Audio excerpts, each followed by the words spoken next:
Okay.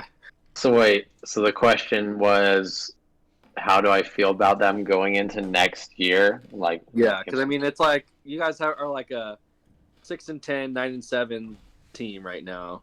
oh But do you think like with Von Miller coming back and you know I don't know, no, it seemed like you guys entered the season on a down note, and it kind of do you see it going for like being better next season?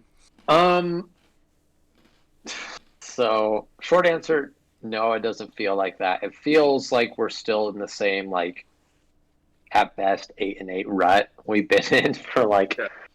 4 years. Well, ever since Peyton Manning left. At worst, we're like 4-12. Who knows? But I don't know, because I've been trying to make up my mind about Drew Lock, and Karen and I were watching the game, and on the last drive of the game, when the Broncos had the ball with a chance to beat the Chargers, I told Kara. Well, I didn't tell. I like kind of pronounced it to the universe. Yeah. Kara is my witness that if Drew Lock pulls this off, I will be a believer. He pulled it off. and and he pulled it off. So after that, I was like, I guess I'm a believer now. I suppose. I still don't really.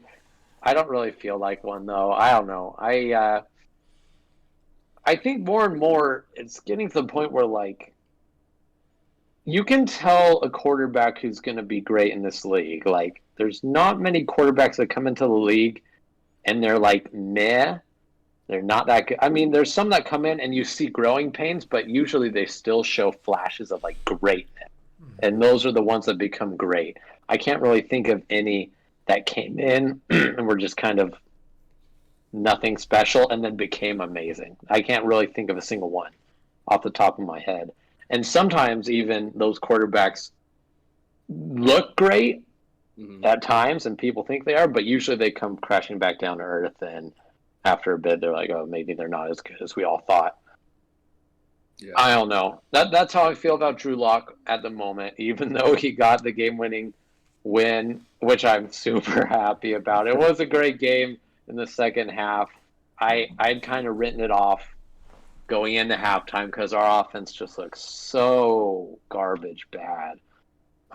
But we picked it up in the second half. So again, but what that tells me is if we carried on with this trajectory into next season, even if we got back some of those defensive players and some offensive players, still feels 8-8ish to me at this point. Gotcha. Are we recording? Yes. Oh, awesome. Okay. Well, that leads me into a game that I want to play because I think you led into the game I wanted to play really well with that. And it's, do you see these young quarterbacks being like a franchise quarterback for the next 10 years for their team? Ooh, I like it. I'm excited. Okay. So I'm excluding rookies because it's a little too early to tell, but Okay. young quarterbacks that have still 10 years to play, and if you think that they're going to still be playing in 10 years in a starting role for a team for their team. Any team? Oh, for their team. For their team. I mean, because you can bounce around, be a journeyman, but like that they're good enough to be a franchise quarterback. And so let's start with Drew Lock, and I feel like I already got your answer for that, Parker. But let me get your solid answer. Is Drew Lock a quarterback for the Broncos for 10 years? No. I feel like I've seen enough. I don't think he's. No, I'm gonna say no. Okay. What about you, Thomas? What do you think? Absolutely not. Yeah, I'm gonna agree with that one too. All right. Here's a little bit more interesting one. Lamar Jackson. Do you see him being the quarterback in 10 years still for the Baltimore Ravens? No. I'm glad you brought up Lamar Jackson because, man, my bold claim of Josh Allen's the best quarterback of that draft class it's a roller coaster of a prediction and debate going in ways I didn't expect. Now it's kind of both quarterbacks are underperforming, and Lamar Jackson hasn't looked very hot lately. But at the same time, I'm going to say, this is tough. I think the season I saw, I know he's capable of that. We've seen he's capable of that. Obviously, we've seen one-year wonders before, but it's not like he's looking completely awful this year? I'm going to say yes with Lamar Jackson. Here's what I have to say about it. Lots of people are saying that he's hit a wall and that he's going to be able to leap over that wall and just keep chugging along. But I don't think it's so much he's hit a wall as much as the league is just starting to figure him out. And there's going to be walls put in front of him on a pretty consistent basis. Because really the only way, from what we've seen, Lamar Jackson wins when he doesn't throw as much. And when defenses play the right way and force him to throw rather than run, so the game is reliant on his throwing. Last season obviously he did it, but this season we're 8 games in now and he still hasn't quite figured it out. I think he'll be there for the next few years for sure, but at some point I just feel like he's either going to get injured because of his play style, or he's just going to learn his lesson enough that he can't just take it himself, run it down all the time without getting hurt and banged up so much. I just don't think he's going to be dominant like he has been or what we've seen for 10 years straight, and at some point they'll move off him. Yeah, see, I think my take is kind of contrary because last year, what we saw Lamar Jackson was actually not what people expected. He threw the ball a lot last year. He still obviously was a threat on the ground, and he definitely ran the ball, but he mostly impressed throwing the ball. So this year, the problem is he's just not throwing it as accurately, not hitting his receivers or his weapons, which I think, personally, I think there could be a case made where they're not super stacked on offensive pieces in Baltimore. I mean, they got Marquise Brown, they got Mark Andrews at tight end.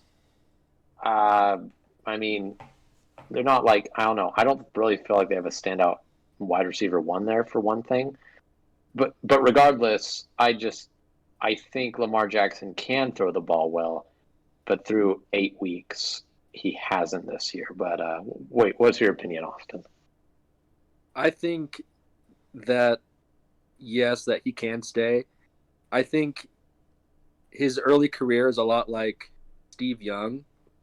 Steve Young, actually, in the early days of his career, he couldn't throw the ball, but that's the main job of a quarterback. But I think that he has the athletic talent and the drive to get to the point where he can throw the ball down the field and be better at that.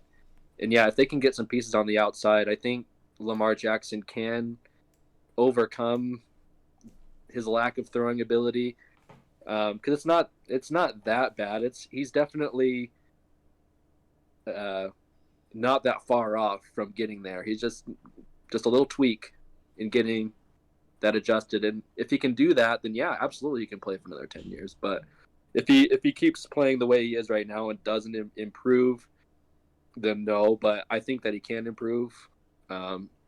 So my vote is yeah, he can still be the quarterback for the Ravens. Anything else you want to say about that before I move on to the next one?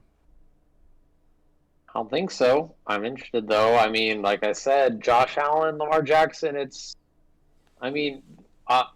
that debate, we keep touching on it pretty periodically, just kind of checking in. And I still say now, like, yeah, Lamar Jackson has an MVP season under his belt. So he's, quote unquote, the incumbent of being the best in his draft class.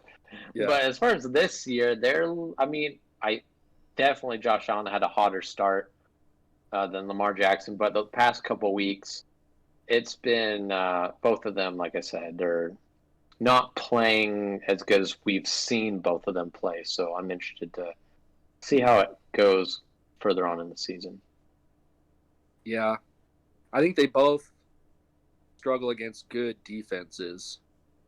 And they can tear bad defenses apart, and they look amazing. But when both of them face a stout defense, they struggle. And so it's going to be just overcoming that. I mean, and most quarterbacks do, but the great ones sneak a few good games in there against good defenses. So, yeah, well, it remains to be seen. All right. Derek Carr. Do you see him as the quarterback for the Raiders for the next 10 years?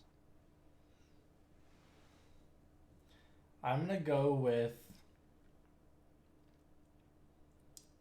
no. Reason. Three So, straight no's from Thomas. Yeah.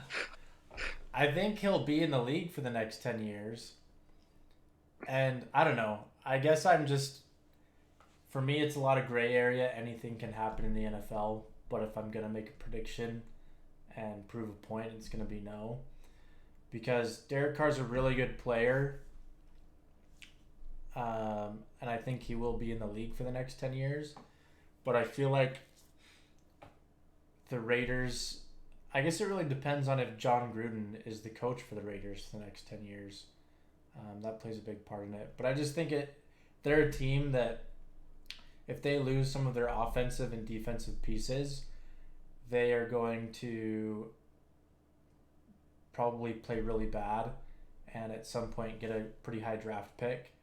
And whenever that is, there might be a tempting, obviously the first temptation is to get the best quarterback in the draft, especially if your team has been not making it to the playoffs for 2-3 years in a row, where I think the Raiders can definitely make it to the playoffs this year. And I guess you could kind of say they could be in a rebuilding phase or starting a rebuilding phase soon. But I just feel like if they reach the point where they are doing a full rebuilding phase, they would trade him off, get some picks, and just rebuild. Especially if they have a pretty bad season, it's easy to pick up, the most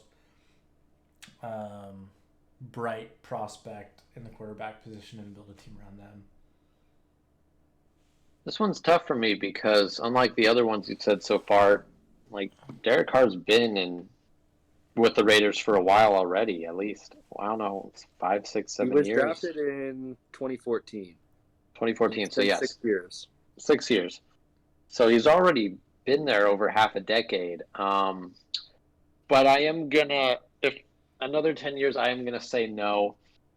This feels like a kind of like an Alex Smith in Kansas City sort of situation where when Alex Smith was the quarterback in Kansas City, obviously, we had Andy Reid and he had tons of great weapons, most of the same things that Patrick Mahomes now has.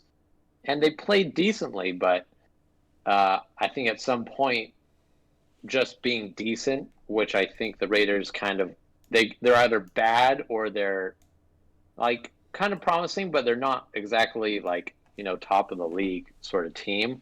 At some point, I think your team's going to look to upgrade, kind of like what Thomas was saying, and try and just get that push a little bit better. And I do think that's going to happen with Derek Carr at some point. And I definitely think at that point he could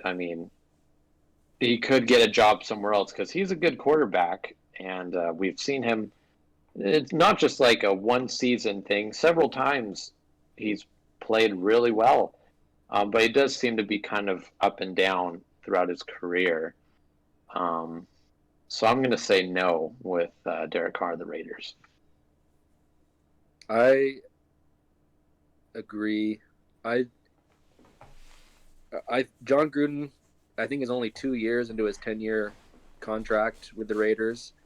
And I don't think John Gruden's the biggest Derek Carr fan. I think he's just biding his time with him. While him and Mike Mayock rebuild the team, and yeah, as soon as they're in a position to where they feel comfortable of moving up and getting like their guy, I think that will happen. Yeah, I like your comparison to Alex Smith. I never thought of that, but yeah, I see Derek Carr as kind of an Alex Smith player, where he's a game manager at best, and he won't lose you the game, but he's not going to win the game for you. So yeah, I don't see them keeping with, even though that's kind of quarterback that John Gruden has always had throughout his coaching career. But I'm sure that he is done with that, and I think he realizes that this is, if it wasn't a quarterback league before, it is now. So All right, 2 more, and we can do them quick. I like this. It's fun. Daniel Jones. What, are you serious? I mean, I guess it's a serviceable question, but no. I'm going to say no. I don't think Daniel Jones will be the quarterback of the Giants next year, if I had to Really? bet. I actually Really? think I think they're I think they're going to regret that choice and move on from Daniel Jones 2021. Do you think? Who do you think they end up with in the draft? Are they going to draft a guy? Or are they going to get a free agent? Depends on where they land, I guess. I mean, they project to be if Dallas right now, if you said they're currently the 5th pick, then Yeah, they're right now the number 3 pick. they're right now the number 3 pick. Yeah. So, I mean, they're pretty bad. They're really, really bad. So I think they're in contention. If it weren't for the Jets, I could see the top two picks in the draft both going to New York. So Yeah. they could maybe snag Trevor Lawrence if they somehow lose more and the Jets steal some games. I don't know. To be honest, I don't know where they're going to go, but I think Daniel Jones is going to go away. Yeah. I have to agree with Parker on that. I think he's not the kind of quarterback you want to be, your franchise quarterback, or, he is not going to carry any team, probably not even going to lead any team to the playoffs. I don't even know if he'll be in the league 10 years from now. Another thing, kind of going off what Parker said, though, is did you say they're number 2 or number 3 in the draft right now? As of right now, they're number 3. The Jets Okay. and the Jags are ahead of them.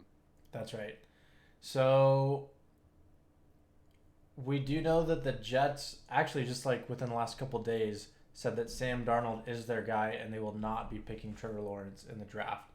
Obviously, that could change, but if that's actually what happens, then the Giants, if they keep doing what they're doing and losing, they could they could definitely pick up a quarterback better than Daniel Jones. And I think if you're gonna, I think they're in a full-on rebuilding phase. They're just forced into it with how bad they're doing. I think you always have to start the rebuild with a good quarterback. So I can almost agree that the Giants will have a new quarterback next year. I think that's smart. It'd be tricky because if the Jags stay ahead of them, they've got Gardner Minshew, and I debated on whether or not I was going to bring him up, but I'm like, there's no way Gardner Minshew is the Jaguars quarterback in 2030. There's no way. If I had to bet, I'd pick Gardner Minshew over Daniel Jones. Yeah. You think so? Oh yeah. I I would. guess it's because it's the Jaguars and they have like no expectations. But I mean, if the Jets don't pick Trevor Lawrence, Clemson's not too far away from Jacksonville. They're probably eyeing him. Yeah. I don't know. Literally, I bet 20 out of the 30 teams in the league right now are eyeing him.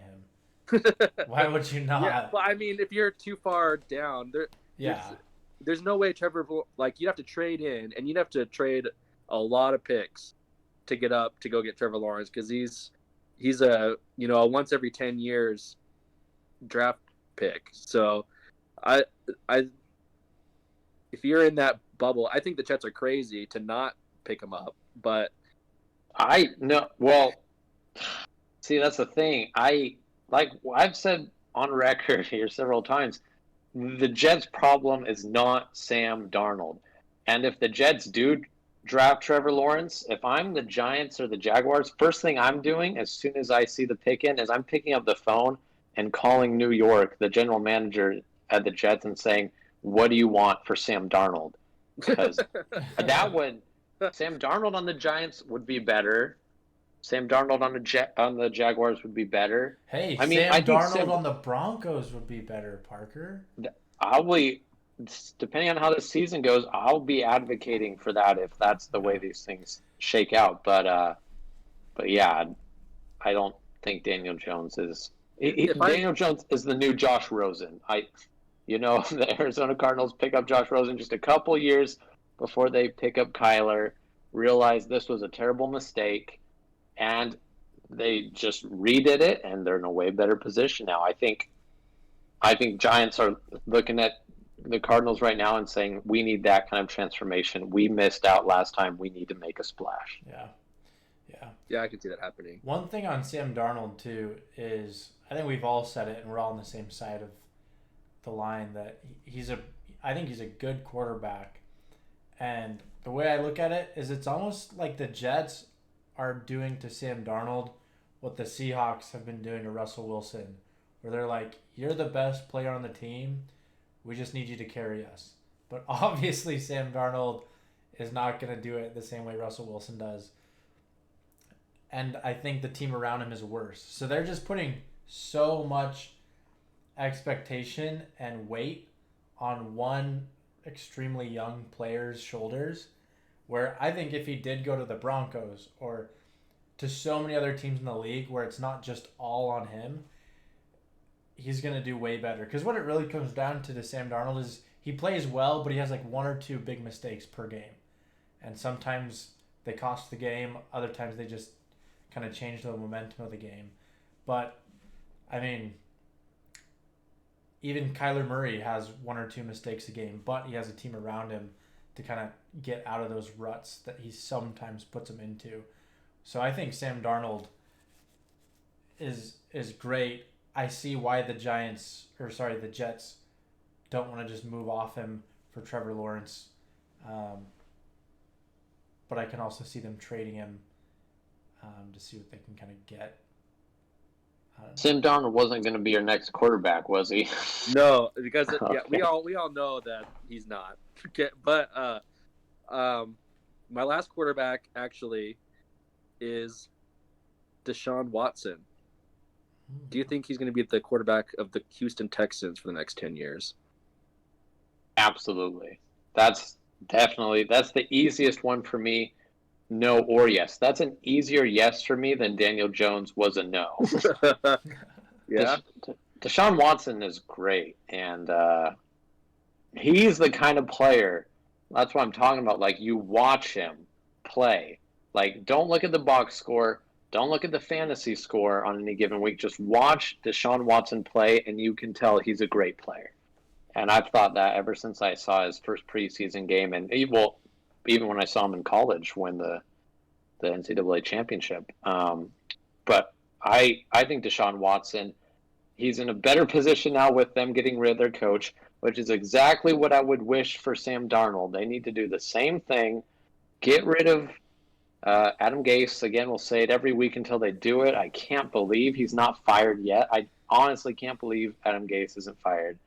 But no, Deshaun Watson is great, even without DeAndre, which was a stupid move. And I think everyone watching DeAndre Hopkins ball out in Arizona is, I mean, if you weren't already sure that was a stupid trade, which everyone was, now it looks somehow even worse than the day that the trade went through, because DeAndre Hopkins looks amazing. So the answer is yes for me. I think I'll agree with Parker on that one. He's an exceptional quarterback and he's young. I don't know why you wouldn't just build a team around him. And I think that's the one thing that Bill O'Brien wasn't doing and the whole organization hasn't been doing yet is like at least give him an offensive line. So I think over the years they'll keep him, build an offensive line, acquire weapons, not make stupid trades, and yeah, he'll be there for 10 years, and I think they'll be actually a very successful team over the course of the next 10 years. I guess the reason I asked the question isn't really questioning Deshaun Watson's talent. It's more Houston's self-awareness and, keeping guys and getting rid of guys that, that are talented and things like that. And because the Houston Texans organization is a mess. If you consider how long they kept Bill O'Brien, that they let Bill O'Brien, because the ownership can still step in and be like, no, we're not doing that, Yeah. they allowed a lot of things to happen. They wasted J.J. Watt's career. DeAndre Hopkins is lucky enough to not waste his career in Houston. And Deshaun Watson could be one of those where they're like, oh, you're not winning games. You're not like, Russell Wilson or Aaron Rodgers or Patrick Mahomes, winning us games. And not on any fault of Deshaun Watson's, but they could just be like, all right, we need a scapegoat, and we got rid of Bill O'Brien. We got rid of D-Hop, so you're gone now. And I can see that happening eventually. Yeah. I mean, they would have to really be in a bad position because who are you going to replace Deshaun Watson with? Like, that's the thing. Well, I don't know. But I'm questioning the ability of the front office to make the right decision. Absolutely.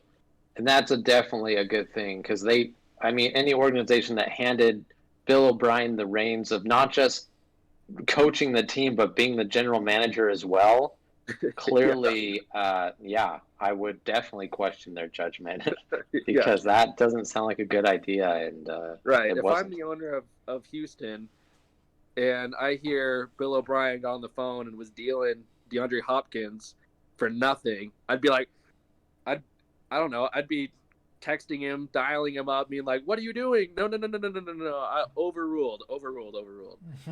Yeah, that's a really, really good point. So, yeah, that's my question. Just a hypothetical, and I know Deshaun Watson. Another thing, he's fresh off signing a contract, but imagine him hitting free agency this offseason. The sort of deal he would sign right now, I think he would set the market. I think it would be above Patrick Mahomes' deal if he was a free agent. Because man, if Kirk Cousins can generate the hype he did a couple of years ago, a player of Deshaun Watson's caliber would be insane. But yeah. Let's move up a little farther north. Yeah. To Dallas. That's not happening though this offseason. The Texans will keep him for the next. I can see him being there for the next 5 years, but I don't know about 10. That makes me think though, Austin. Let's play this game with you.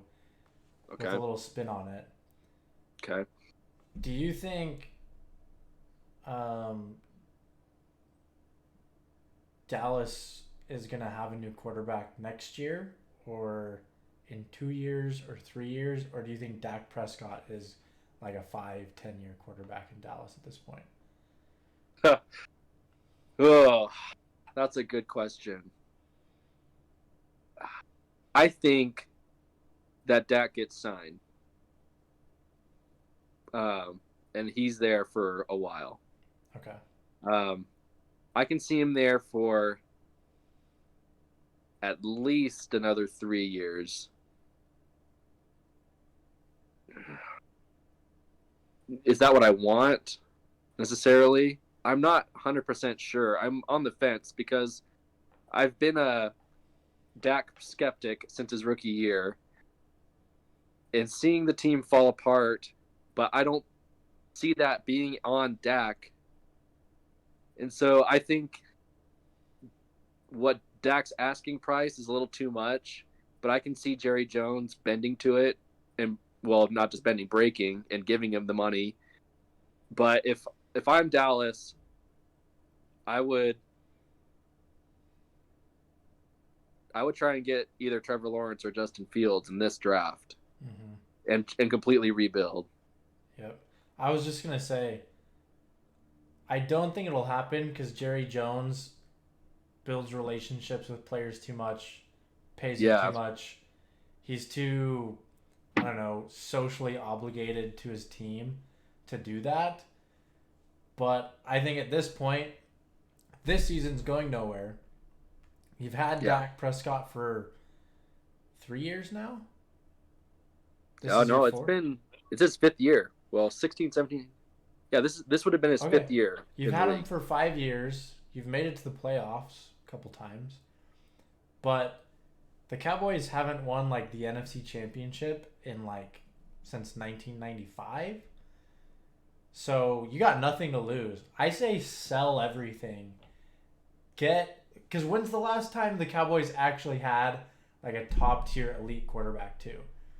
I mean, Tony Romo was always on the cusp of that, but I don't, they need to go get the next, Russell Wilson or Patrick Mahomes or if they could get Trevor Lawrence, it's definitely possible they could trade up to get that if they really wanted to. They trade a lot, but I say, dude, that's what I'd like to see the Cowboys do is just wipe it, sell it all off, and do a full rebuild because you're not going anywhere with the team you have. You're going to have to make major changes anyway. Get a top tier elite quarterback and build around him. I'll tell you what, though, I'm surprised, but I think as far as getting a deal, getting injured might have been the best thing that ever happened to Dak. Yeah. Because, I did not. I said on here, I was like, I don't think things are going to change all that much, but they have. They've gone south, like, really bad. And there's a real stark contrast to what the offense can do, obviously, with Dak and what they can do with Andy Dalton or, heaven forbid, freaking, what's his name, DiNucci. Yeah. So I think he inks a deal as well, Austin. And again, I don't know if he'll be there. 3 years is probably a good estimate because obviously Dak, he's been another quarterback where he hasn't gotten you guys over the hump. And I mean, I don't know. Dallas is such an interesting team. It was just last year that your defense was the most feared unit in the league. I know. How does that? I'm shocked because I see my team year after year be the same. Same, a pretty good defense, not a muddling offense. But Dallas is like, this year we have the best defense, but an offense that can't get it done. This year our offense is going to lead the league in points, but our defense is going to be awful. Like, how do you guys even switch back and forth so fast? It just comes with being a polarizing team. But, here's where I disagree with Thomas a little bit. I don't think they should sell everything because I don't think it's a personnel issue. Like, it's the Mike McCarthy experiment completely failed. Yeah. Sell him too. Sell him too, man. Just sell it all. Yeah, I know. They need to they need. So you're done. If you could fire McCarthy now, do it now. Oh yeah, I would. He'd already be gone at this point, and if I was Jerry Jones, we'd have a powwow with the players, and hey, let's work together on getting a guy because he's already paid so many of them, and so he's stuck with them. There's not a lot of people that are going to want to take the contracts of Jalen Smith or Zeke. And I think a lot of Zeke's problems is just a morale issue with the Cowboys. I think he's just as talented as he was before, and a lot of people are doubting him and Zeke's not this or that. I don't know. It's just the whole team is not what it should be. And so, I am I really want them to get Urban Meyer. But I know that's a pipe dream, and they're gonna stick with Mike McCarthy for the next couple of years. You think? I personally think Jerry Jones this time around is gonna get rid of him pretty quick. So you think he's just blowing smoke right now because he said that he's the man. He's my guy. He's my man. He's my guy. He said that. Oh, come on. That's until the very moment that someone is fired, that is all you ever hear from any owner or coach about any player. When have you ever heard anyone say anything but that? That's owner true. Speak. It's coach speak. That's it. All I'm saying, I feel like Mike McCarthy is the one true imposter of the NFL. I think he was an imposter up in Green Bay, and now he's still being an imposter.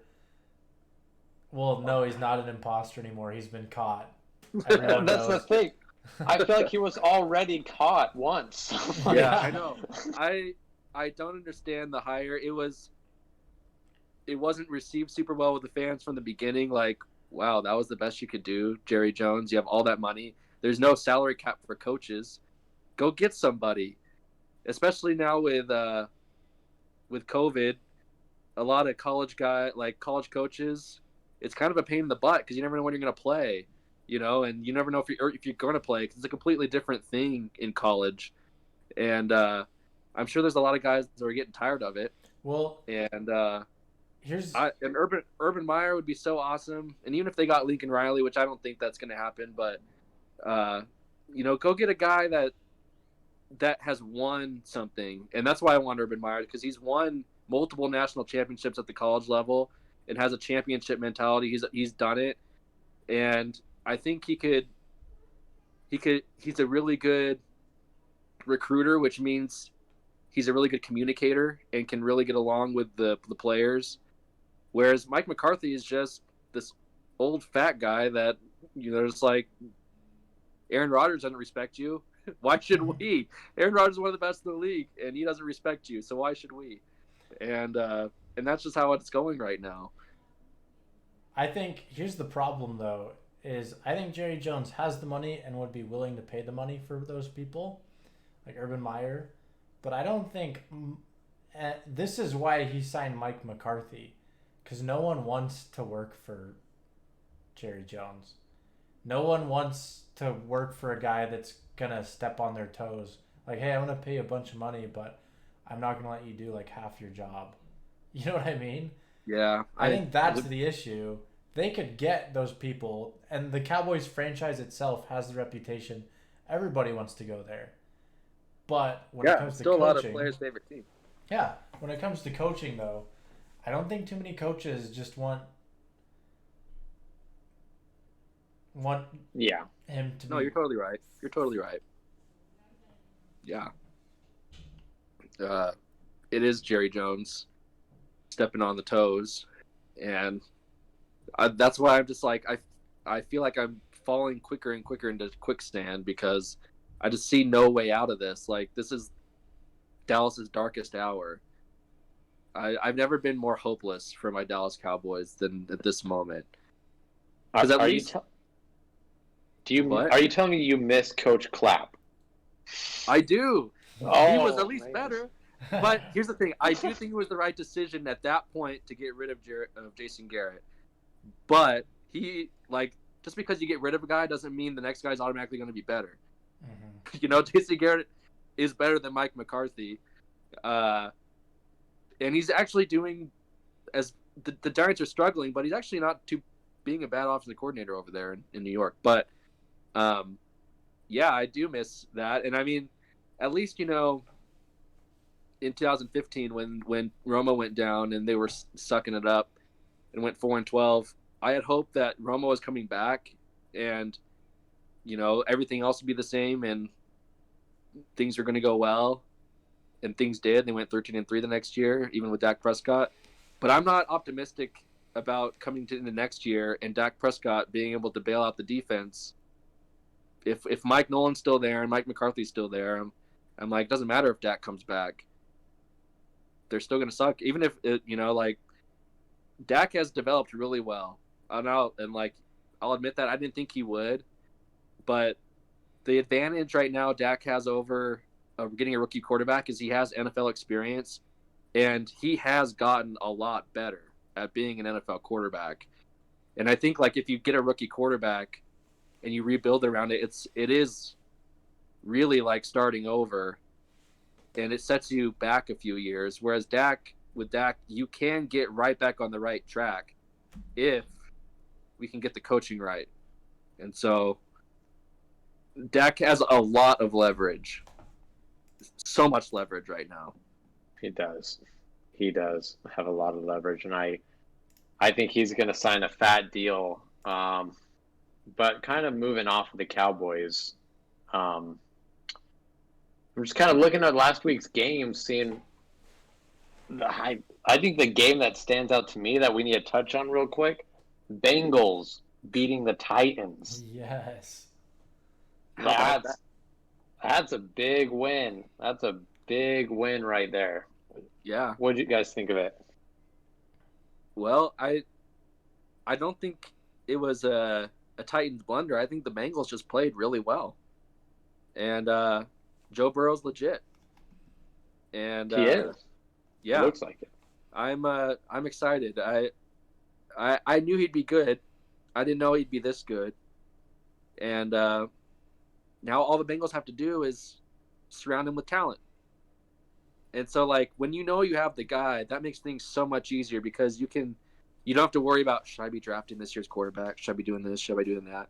You know, like, okay, we need to, like, this is how we can help the team, and we can build it from there. Mm-hmm. And so I'm excited for the Bengals. I think they're going to be the same old Bengals all the time, um, but I mean, they can go back to being their like playoff bubble team that they used to be back in the day. So, yeah, I don't think it's that indicative of the Titans. I think they'll bounce back. They're fine. Yeah. I agree with you as far as the Titans and the Bengals. This is what I was talking about when we were doing your franchise quarterback game. Like, look, Joe Burrow isn't like playing perfect ball, but just inserting him into the Bengals, there's a stark difference between the Bengals of this year and the Bengals of last year. And that's the big difference is Joe Burrow. Mm-hmm. So that's the kind of player that like you said, I could see it's super early, but he's already making waves, and this is a huge win over, like you said, a Titans team that didn't fall apart by any stretch. It was a good game. Joe Burrow just straight went out there and won it. Yeah, yeah, it was really impressive. So I'm really excited to see Joe Burrow's career, and yeah. And speaking of young quarterbacks too, Tua's debut. Also talking about that, you see it, they have it or not. What do you guys think of Tua's debut? Was he what everyone made him to be for one game? This game to me, if you want my opinion, I don't think we learned much about Tua in this game, but it solidified what I've been telling everyone about Jared Goff. This game, the opposite of the last one. This was Los Angeles losing the game. I mean, Jared Goff's turnovers were left and right. The Miami Dolphins defense, I think, accounted for. I would have to look at. I know at least one touchdown. I didn't watch the game myself, but I followed the score, followed the updates somewhat, and Jared Goff had himself a bad game. I don't. From what I saw as well, Tua didn't exactly do anything too remarkable, but the Dolphins beat the Rams 28-17. That little pretender-contender game we were talking about, I'm telling you guys, the Rams are pretenders. In Jared Goff's defense, the Miami Dolphins defense is no joke. They did the same thing to the 49ers. They benched Jimmy Garoppolo. Are also pretenders. And that's what you're not realizing. But no, I won't take away from the Dolphins. I do. Wow, the Dolphins as well. They look different this year. They're not. Last year they were kind of in the Jets, last year the Bengals, that kind of group of hapless. They're not that team. They're 4-3. So yeah, the Dolphins. I'm not going to take it away from them, but this was definitely to me exposing the Rams. What I've been seeing all season is they like to run the ball. They feel comfortable in the running the ball. When they can't run the ball, Jared Goff doesn't look great. He does not look good when the run game isn't working really well. And that's what we saw here. That's fair. Yeah, I think as far as the Dolphins, it was definitely the defense and special teams that won that game. They completely carried Tua in the offense. I think Tua he had 93 yards the whole game.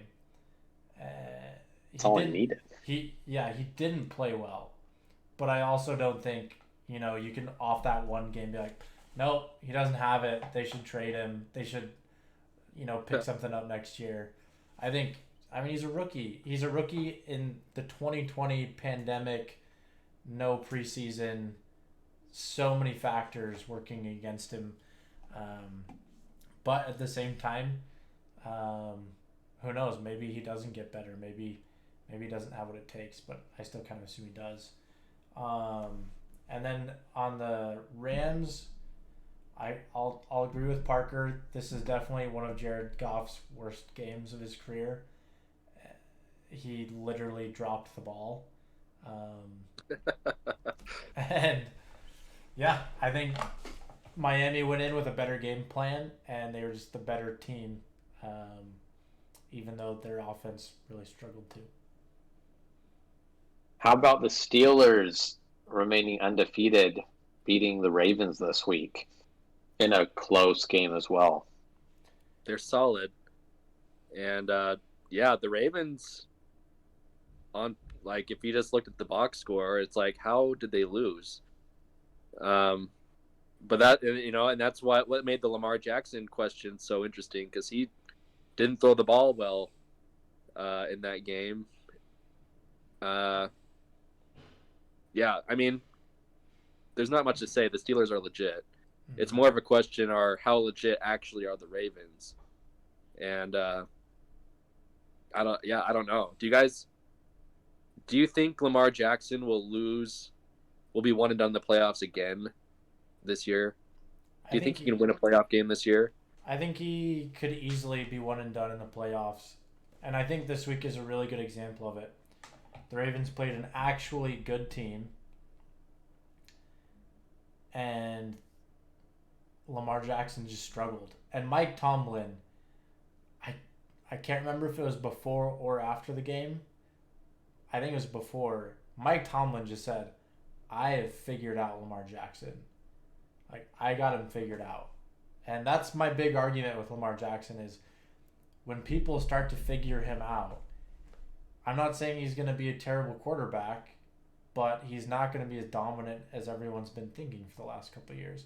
Mike Tomlin called it and said, I have it figured out. We're good when it comes to Lamar Jackson. That's what they did. But I do want to point out that I think the Steelers have gotten really lucky their last two games. Like, they beat the Titans literally out of luck. It was not in their power to win that game. It was in the Titans missing a field goal. And then beating the Ravens, it wasn't as lucky, but still a lot of it was based on the mistakes that Lamar Jackson and the Ravens made. And I guess they kind of put the Ravens in the situation to make those mistakes. But I'm not taking anything from the Steelers, but I think the last two wins, they've been getting a little bit luckier than most teams do in those situations. Oh, for sure. I don't think you get to be 7-0 in the NFL without having a couple of lucky breaks. You got to have things go your way, even if you're a great team. I think Austin already summed up my takeaway from this game, really. It's just Lamar Jackson needs to get good against better defenses, needs to show up a little bit more when he's playing teams that aren't just going to be easy to win the game on. And we know Lamar Jackson doesn't play well when he's behind historically, and he struggles against good defenses. It was a close game, but Lamar Jackson's he's going to have to make that leap to start either not getting one and done in the playoffs, or if they want any chance of taking this division this year or going forward, that's the change that's going to have to happen. Yeah. The thing is like they were a play away from losing, like the game could have gone either way. So, I mean, we're like, if they were to have won that game, are we more confident about the Ravens because they beat them up pretty good and they were on the they had them on the ropes. They could have won. I don't know. I think they can win a playoff game. It would just depend on who they played, I guess. Yeah. But yeah, if they had to play the Steelers again, or the Chiefs, or whoever, they wouldn't win. But I mean, if they get to play the Browns, they could whip up on the Browns in a playoff game. For sure. Yeah, I think so. I think that's the thing. They're so against certain teams, they'll dominate, but against other teams, they'll lose. It's just like it's It's pretty black and white depending on what team they're matched up against. Yeah, Oh. like you can call a Ravens game. Like, someone could probably make a lot of money betting on the Ravens. I'm sure people have.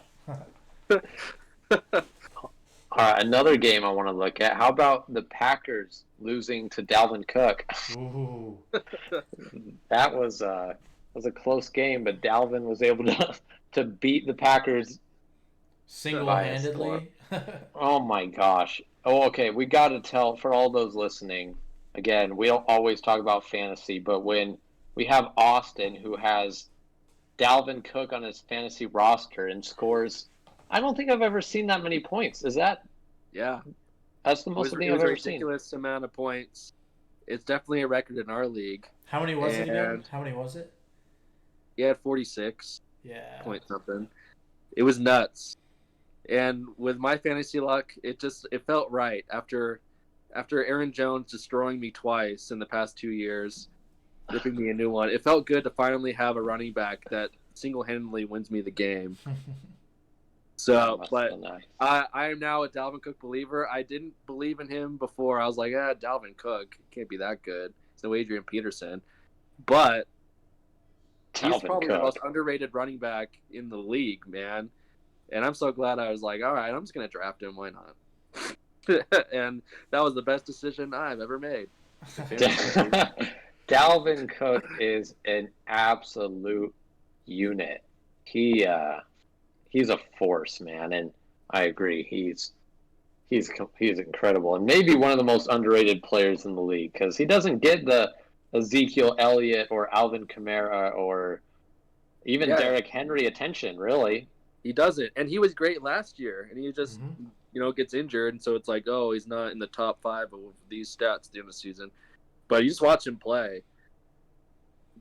Stats aside, man, That guy's crazy got, talented. That guy's got some hands too. I mean, he's one of those quarterbacks that can kind of, be a third, fourth receiver as well. Going on Green Bay, what we were talking about before, that's why that was the example of why I don't think Green Bay has as good of a Super Bowl shot as Seattle and Tampa, is because they get gashed when running backs get going on Green Bay. They just can't. They lose all hope. They can't stop the run when they go up a talented running back. And they've been getting beat up that way for a while. Yeah, this is what it looks like to me. When you go play the Turkey Bowl, it's like Thanksgiving morning. It's always frost is still on the grass. It's cold. And when you're obviously you get warmed up and you get into it and you're fine. But when you first start, it's like your hands are so cold that you just don't want to hit things too hard. When they throw the football at you, you kind of are like, frick, this is going to hurt because your hands are just so cold and brittle. That's what the Packers defense looks like all the time, which is so weird because they are from Green Bay, Wisconsin, but they're just not playing physical. They are not, getting in there, throwing it down on the dirt. They're definitely being the little light-footed fairy defense, and they're struggling against running game and just overall good physical offenses. And that and the combination with Aaron Rodgers absolutely giving up whenever he makes mistakes or feels like this is going to be a hard comeback or a hard game to win. It's not. I think they're still a really good team, but their weaknesses are definitely exposed. For sure. You're right. They struggle against the run. I think their saving grace might be there's not that many other teams, especially in the NFC, that want to or can run the ball like Minnesota wants to do. Because Minnesota, if they had their way, especially looking at last season, they would give Kirk Cousins 5-6 passes a game and give all the rest to Dalvin Cook and Alexander Madison. That's what they want to do in Minnesota. And just kind of glancing around, I mean, not to say that there's not great teams that can run the ball, but I feel like Green Bay's Packers' strengths offensively more times than not, they've been able to compensate for that weakness. And I think going forward, it could end up being their Achilles heel. And if they get to the Super Bowl and they're facing Tennessee, that could be rough because Derrick Henry's another one of those running backs who he'll take over the game, or really open it up. But yeah, this definitely was kind of revealing as far as a weakness for the Packers, I think. Yeah, but I think there are plenty of teams actually in the NFC that could do that. That obviously don't have the talent of Dalvin Cook, but they have the talent around to make a lesser running back look good. Although Tampa Bay plays in warm weather, Tom Brady spent 20 years in New England, and they've got running backs. Seattle can run the ball. They're not as physical, but they can run the ball. I think New Orleans, with Alvin Kamara can tear them up. They're not that physical either, but I think they're more physical than Green Bay. And Chicago can make the playoffs, and I think that they're better suited to beat Green Bay than I think people give them credit for. I just think I think the Packers are a better team than the Bears overall, but I think the Bears can beat them in a playoff game. Yeah, for sure. For the Bears, it's all about getting there. Yeah, We'll see what happens going forward. Not to take away, they just lost to the Saints in overtime. Yeah. So they played a good, pretty decent game there. So they're not completely fading. I think all of us last week said we're not, the biggest of Bears believers out there, but at the same time, they still have a real shot to make it into the playoffs. And I think you're right. If they do, they are one of the teams that can match up well against a Green Bay. Mm-hmm. Yeah, they're pretenders for sure, but they can steal a playoff game. Especially from the Packers. Can steal a playoff game. I think their defense. I think their defense could shut. Their defense is one of the ones that could definitely shut down Aaron Rodgers. Oh yeah, just adding that factor. Yeah, they're a get after you defense. Mm-hmm. I don't think they played yet this year, so I'm really interested to see how those division matchups shake out. Because Chicago's such an interesting team. Did you guys see how Joe Buck and Troy Aikman got so much flack while they're calling the game because they were just dissing the Bears the whole time in the booth? I did. I heard about that. Yeah. And people actually were saying you can't blame them. It's not necessarily fair. As a commentator, you probably shouldn't be doing that. But everyone's like, "Wow, the Bears' offense is bad." Joe Buck and Troy Aikman have gotten more and more they're just saying what they think Their nowadays. filters are getting clogged. I love Troy Aikman, man, and they pay him. They're not going to get fired by Fox. It's what? And I think that's actually good. I think that's actually more modern. I think that even though they have the most boring monotone voices, commentating that way, I think is the way of the future. Yeah. I think you're right. I'm fine with it. I am not opposed at all. Yeah. So. Yeah. They're not, and they're not wrong. That's the most important thing. They're not wrong. Yeah. It's more important to be right than be loved. Yeah, exactly. Always. Okay, I kind of want to take a step looking more into the future. We've talked about some past games. I want to talk about some games coming up this weekend. And you guys have gotten to talk about your teams a little bit, so I want to talk about my team a little bit. Because I think, and you can tell me, maybe I'm just being biased, but as I look at the schedule for Week 9, I think the game I'm the most excited about, or one of the ones I'm most excited about, is Seattle at Buffalo. Just because I think that's a good matchup. I think that'll be a good game. I think Seattle will win. Just because Russell's cooking. Our defense did spectacular last week compared to what we've been doing in the past. And this weekend we should get Jamal Adams and Carlos Dunlap in there with some pass rush. So I think we can rough around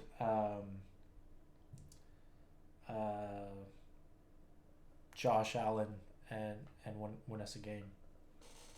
This is an Yeah. insanely important game for Buffalo. Yeah. Because right now, the Dolphins are a game back. And the Buffalo Bills are kind of in a downhill spiral. I mean, they need to be physical with Seattle.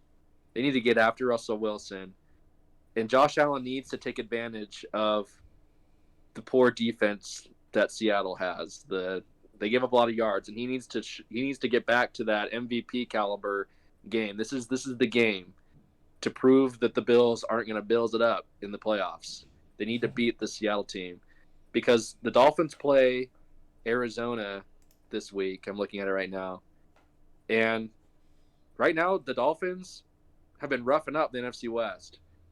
They beat the Rams, beat the 49ers bad. They were within a score of beating Seattle. They could beat Arizona.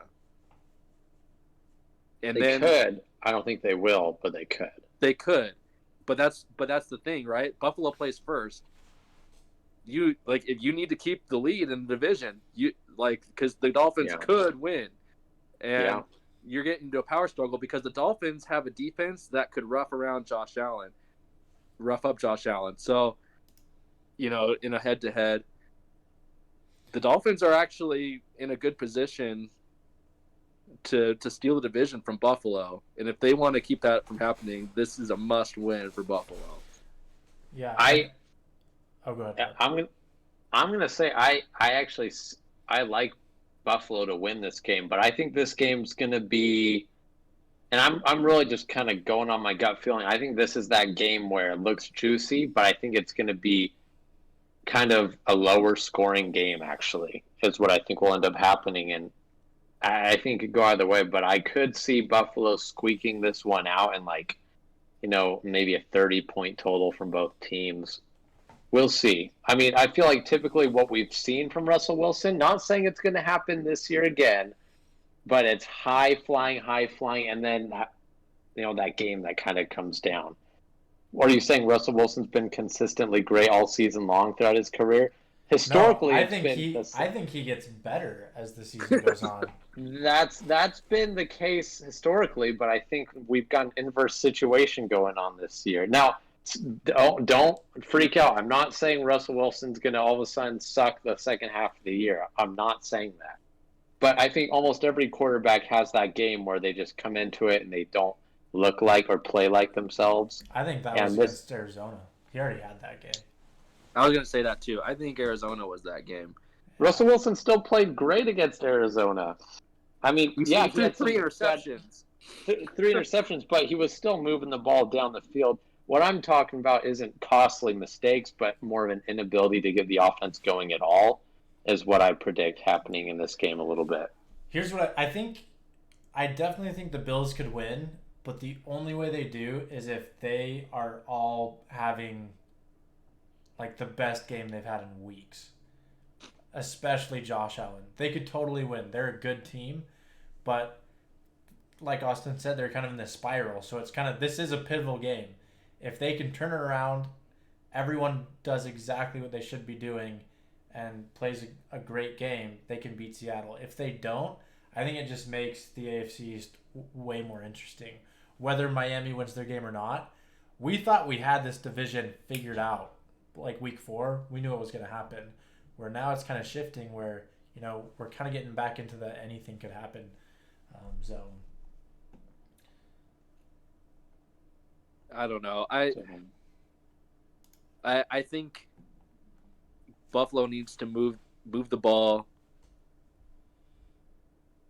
Obviously, I mean that's football, but they're good. I think they're going to need to score a lot of points. That needs to happen for them to win. As you're saying, Parker, is that Russell Wilson needs to have trouble moving the ball, and that's the only scenario where I see them being able to win. Because if Russell Wilson can move the ball, I don't see Buffalo winning, and I think that's too small of a chance for that to happen. I just betting on that one scenario happening to me isn't enough for me to be confident that Buffalo can win. Yeah, I agree. I just think, yeah, anything could happen, but the Seahawks are averaging 30 plus points. I think it's 34 points a game this season, and I don't just see that completely shutting off one week, especially against the Bills. I would put that maybe against the Steelers or the Chiefs, or a top tier defense, where the Bills obviously have a good defense, but I don't think they're going to get shut down. And I think they have a defense that's going to help them more than any week so far this year too. I don't know. It'll be a good game, I think, but I think Seahawks pull it out. Yeah, I'm trying to look at some good matchups this week as well. A big one could be Saints Buccaneers. That's Sunday Night Football. Oh yeah, that's going to be a great game. That's such an going to be important game. Is Michael Thomas going to be back yet? You know what? If he doesn't trip this week or punch a teammate in the face, he might. We'll see. I want him to come back just to stop the Michael Thomas. Michael Thomas is here BS. Yeah. Yeah. I'm just not like, the Saints are winning close games, and I think I said the exact same thing last week. That is a really good sign. But I think it's more when they win, it's the other team falling apart rather than them getting it together. Yeah, I mean, when they beat the Chargers, that's the Chargers falling apart. And then the Bears, I mean, that's the Bears falling apart. I'm just not a believer. I think Tampa wants revenge for week 1. I don't see the Saints winning this in Tampa. Okay, the same logic. How do you feel about the Buccaneers barely squeaking a win out of the hapless Giants on Monday Night Football? Well, because that's an outlier. The Saints, that's a consistent thing. That happens multiple times. Tampa Bay, that was an outlier. That doesn't normally happen. So Fair. One thing that does normally happen, or was normally happening towards the beginning of the season, though, is they were putting themselves out of the games with penalties. So if I think if the Saints can go in saying we're going to try and draw as many penalties out of the defense as we can, and if that works, it's going to be a way closer game than you think, Austin. But Tampa Bay's obviously done really well as far as penalties the last few weeks. I don't know. I don't know why you're not thinking Michael Thomas is a difference maker here, man. I don't get it. I get recency bias. Everyone's kind of forgotten, like, oh, we haven't seen Michael Thomas for a while. Like, kind of forget. Was he, like, actually that good? Yeah, he led the league in receiving yards. I'm not saying he's a difference maker, but he's not a big enough difference maker. I think he's a huge difference maker. I think he's an offense-changing difference maker. I mean, you remember when the Cowboys got Amari Cooper. Oh, my gosh. Look at how good Dak is with a number 1 receiver. Like, oh, my gosh, night and day. Yeah. Now we're cooking. Michael Thomas, I'd think is a lot better than Amari Cooper. And I think take that away from the equation, obviously it's going to be different. But please, Michael Thomas, just somehow get back to the field this week. Like, he's got to come back sometime. It's crazy. Every week is something new. Yeah. It'd be nice. Yeah, it's always good to have a team at full power. So limits the excuses. You got a point about Michael Thomas. There's no, but I still don't think, even with Michael Thomas, the Saints are a Super Bowl team, and I don't think.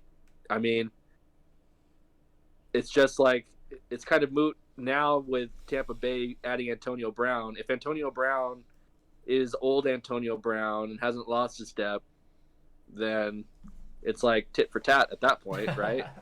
You kind of, except for the deal with the Buccaneers is You gain a soul, you lose a soul. Chris Godwin won't be playing.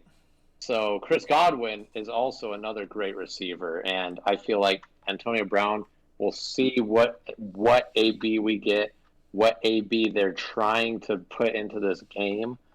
Yeah. But I'm not. I guess what I'm saying is I'm not necessarily saying you add AB to what's there and it's just that much better. He's really coming in, like Bruce Arians has said, to be an insurance policy for the guys they already had. They were already an elite receiver group. And we Chris saw Godwin's out, right? But Antonio Brown's better than Chris Godwin, you would say. Well, he was. I mean, if we're talking about the Antonio Brown of old, obviously he's better than Chris Godwin. We don't know what Antonio Brown is now for sure. Yeah. Well, really the only thing we can base it off of is what he was at New England last year. His game, was it one game?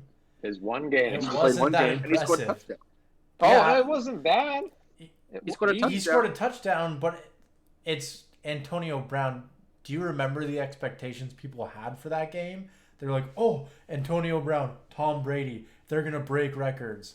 They didn't do that. And I'm not saying they won't, but the first game in... That was a week. That was like a week of practice in a game. And I think he against the Dolphins that they struggle against. Well, yeah. I mean, everyone was expecting, like, Brady to Moss type thing. Yeah. Like, but, I mean...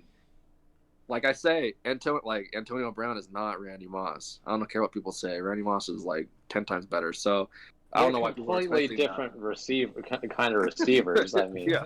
That's hard to even compare them. Yeah, exactly. So, both controversial. I still like, okay, get rid of Chris Godwin, add Antonio Brown. They add Michael Thomas. It's Antonio Brown is still, even a bad Antonio Brown is probably still as good as Chris Godwin is. I'm not taking anything away from him. It's still better than Chris Godwin. I don't know. We'll see. We'll see.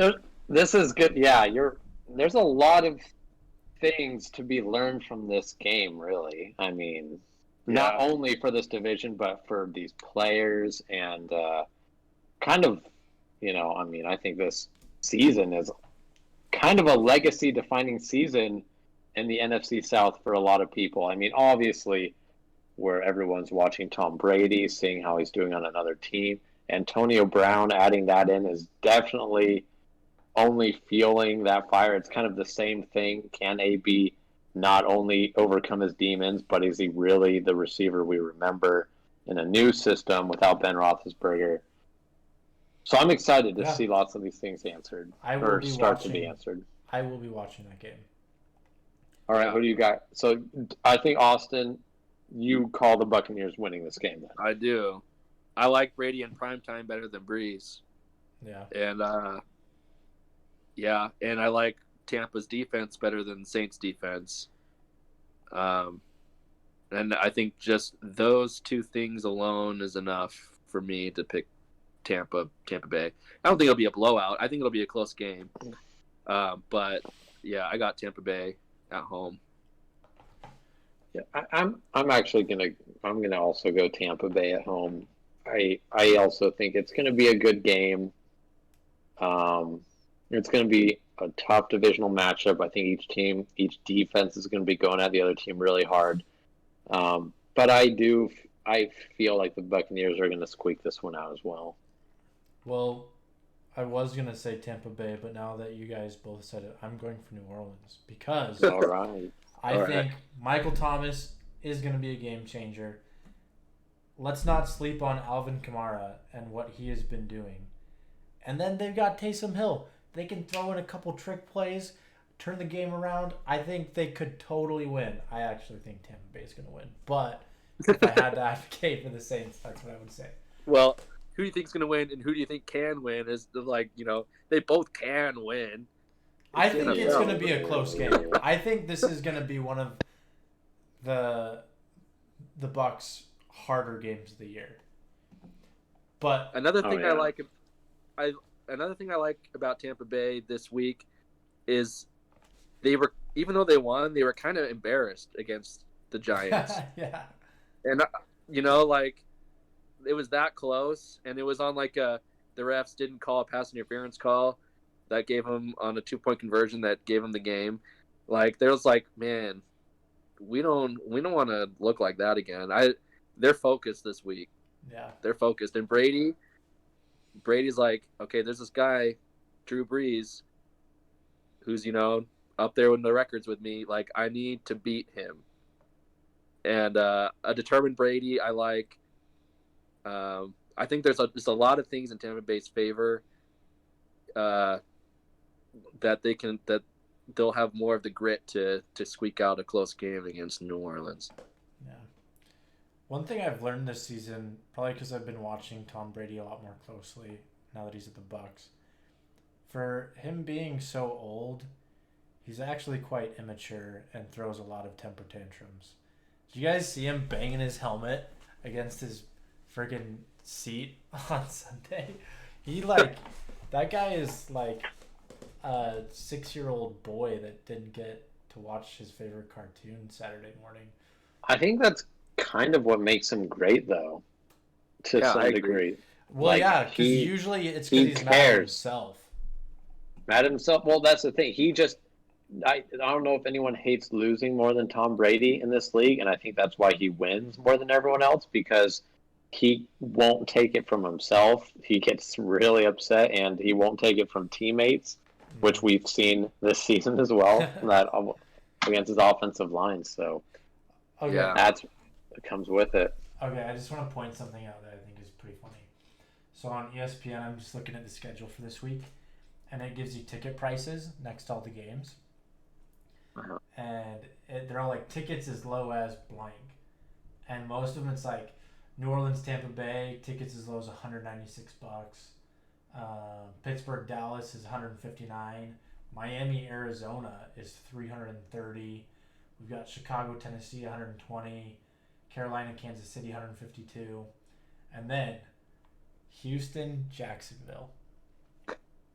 Austin, what do you think the price for those tickets is? Like $25. What do you think it is, Parker? That was actually my exact guess. I'll say $30. I think it's as low as $10. Dude, I've gone to a preseason game and had to pay 6 times as much as that. I know, and seats are limited. They only let so many people in. Dude, they got some baller expensive food and beverages at that game if they're trying to break even on those tickets. Remind me, is that game in Houston or in Jacksonville? It's in Jacksonville, which also makes more sense. Yeah. No one's. It's really bad for Jacksonville right now. It was actually really bad for Jacksonville when Tom Brady went to Tampa, because now it's like if they were irrelevant before. Yeah. Tampa Bay now is taking all the attention. It's like I don't want to be a hipster Jacksonville fan anymore. I'm gonna go bandwagon the Tampa Bay Buccaneers now. Yeah. Like, because before all the teams in Florida were really lackluster. Like, who wants to root for any of those teams? Seriously, when's the last time Gardner Minshew made any headlines?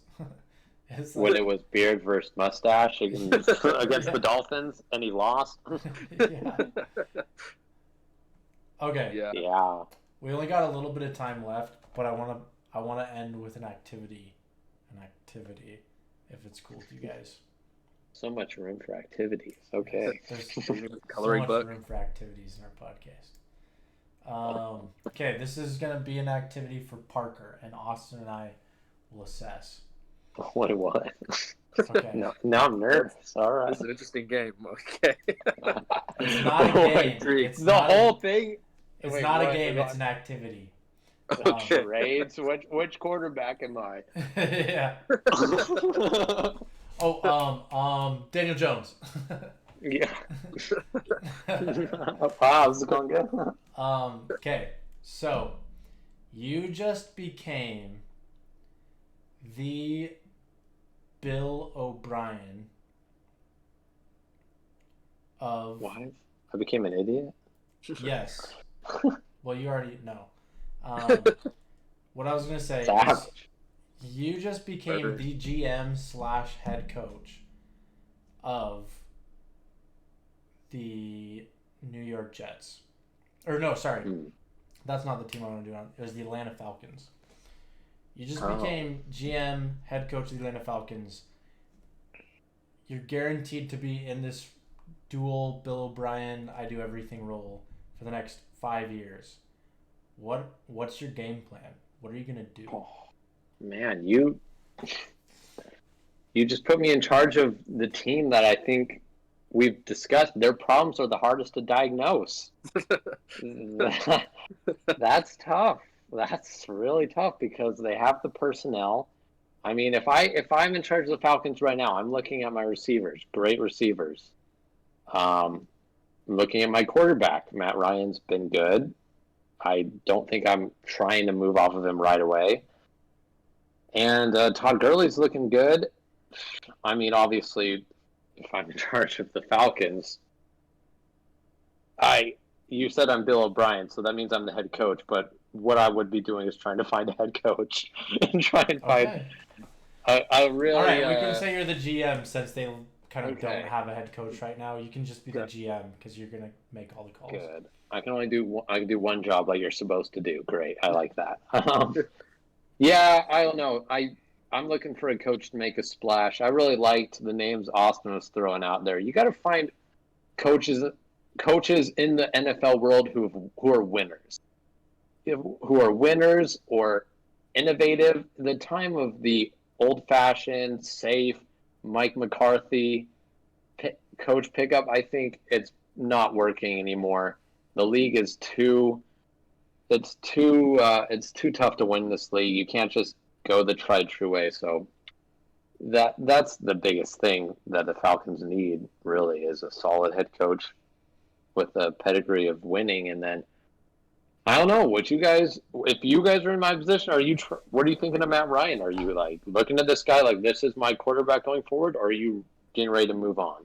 Okay, I want Austin. This is like phone a friend because Okay. I'm the GM. I want Austin to answer this, but first, so I just want to clarify, Parker. You're saying the only thing the Falcons need to do to change their terrible season now to a winning season, playoff contender, is a head coach. Yes, I guess. I mean, Okay. I mean, I think that's the biggest thing you can point to. Players, you move around every season. You make changes here and there. Obviously, the defense could be improved, but at the same time, I've talked about it at least. Their losses they've had, lots of them are not even like a player group. It's just mistakes, plain mistakes, like against the Cowboys, like against who did Todd Gurley run the touchdown in against? I can't The even Lions. remember off the top of the Lions. It's little things here and there. So what I'm trying to do is I'm trying to get a head coach that's disciplined, innovative, and will help us do the right things when we need to do the right things. Okay. All right. I want to hear your opinion, Austin. All right. If I'm the GM, I'd be swinging for the fences here. But what I would do is I would shop Matt Ryan, and then I would convince the Jets to either give me the number one pick so I can get Trevor Lawrence and trade whatever it takes to get it. And then, well, before that, what I do is I am on the phone with Clemson's coach, Dabo Sweeney, and trying to get him to come up with Trevor Lawrence to Atlanta and drop ship out of Clemson because, like college football dynasties come and go. You're like, hey, why don't you get out on top of college football world? Come to Atlanta, come with Trevor Lawrence, your golden boy, and build a winner here in Atlanta. And we've got talent already. We're just a few picks away. And we'll give you the reins. Whoever you want to come play for you, you get them. And that's what I would do. I would entice. I would try and see if I could swing that. It's a small chance of success, but at this point, it's like, well, why not? when you're in GM in the NFL, you got to swing for the fences and go for the best, man. I think that's what I would do because they're not too far. What they could offer the Jets some good picks because I mean if they continue losing, I mean they wouldn't be too far behind them in the draft, so you know they're not moving too far back if they like Sam Okay. Darnold. I like what you're saying, but do you know where the Falcons, like right now, where they land in the draft order? I know you kind of seemed like you had that in front of you. Do you? I didn't see where are they because they're 2-6, so they can't be They're like two- that. Yeah, What? I'm pulling Probably up hanging right now. around 9th or 10th, They're 8th, 9th, 10th pick. They're Six. six. Okay, there's six. I personally look if I'm looking at the Falcons, I do think they're going to win some more games. I see them getting 10th, 11th, 9th pick, that sort of range. So if you're the new the GM of the Falcons, and you call up the Jets and they say, "What do you want for the first overall?" and they're saying, the first overall pick, where one of the best quarterback prospects enter the league ever is sitting at, switch us your first this year, next year, and the year after. Give us your first round picks. Are you saying done? Yeah. Well, yeah, I would. Yeah, if that's what it took. Yeah, if you're getting Trevor Lawrence, and you have the talent on offense, now all you're focusing on is on defense. You trade Matt Ryan to the Bears, That's and you get another first round. You get you weren't going to get a first round. You just more second. You can get a second round pick from the Bears for Matt Ryan. Or just get Nick Foles. Trade quarterbacks. I want Nick Foles as my backup. yeah, you can do that even. And yeah, if that's what it took, you're like, hey, I mean, it would make it harder to get Dabo Sweeney to come, but because now you're like, well, we don't have a lot of picks to work with. But I mean, I would just say at that point, like, but I'm willing to, we could still move up in the draft next year later. We can move some pieces around. I'm not afraid to go get the guy that you need. We're all in on you. That would have to be the message to Dabo for him to move up to the pros, to say we're all in on you. Whatever you think that we need to do with our picks, I'm willing to work with you on that. And yeah, that's what I would do. I like it. I actually really like it. Austin sold me. You know what? You get the job. You're the GM. Congratulations, Austin. You win the activity. No. All right. I think Nice. I think I agree with Austin. Here's what I think. I think every team that could and has any inclination to need to get Trevor Lawrence should try and go for him one way or another. If they can pull it off, if you can pull off getting Trevor Lawrence, even if you're sacrificing a lot, you're setting your team up really well for the future. I was thinking Matt Ryan's he's still good, but he's getting old. So, if you're looking for a long-term plan, I think now is a good time to get higher draft picks or better trade value out of him than ever. I think it's just going to keep decreasing years that come by. The Jets made a huge mistake, and that's what's going to be the advantage, is that they said that they want to keep Sam Darnold. If I were the Jets, I'd have made everyone terrified that I'd pick Trevor Lawrence. There's no chance that we're not giving it up. Mm-hmm. Now we have more leverage. Yeah. The draft's a long way away, my friend. There's plenty of time for that maneuvering. Yeah, exactly. And they shouldn't have said anything, because they could have. They'd have more trade leverage if the plan was actually keep Sam Darnold. They'd have more trade leverage. Whereas they're like, we know that you like Sam Darnold, so we don't feel a need to give up as much to get that first round pick. And so the Jets, again, being the Jets, blundering around. That's how the 49ers duped the Bears into getting Mitch Trubisky. They're like trading up one spot to get him. They're like, we're going to pretend we're going to get Mitch Trubisky, the guy that you guys want. And then they're like, no. And then they trade him all this stuff so that they can move up one spot to get him. And so, I mean, the 49ers played the Bears like a fiddle on that one. And I think the Jets had the opportunity to do something like that, but they're not. So I don't know. I don't get it. We'll see, man. We'll see. All right. I think we should probably end it here. Unless anyone else has anything to say. Well, That's good. to our listeners, thanks for listening. As always, follow us, subscribe, hit the bell notifications. Also, we're on YouTube now. So if you want to see our awesome faces and our ridiculous facial expressions, please check us out on YouTube. Our channel is the same as our name, and we want to build that too. Thanks. Have a good night. Later.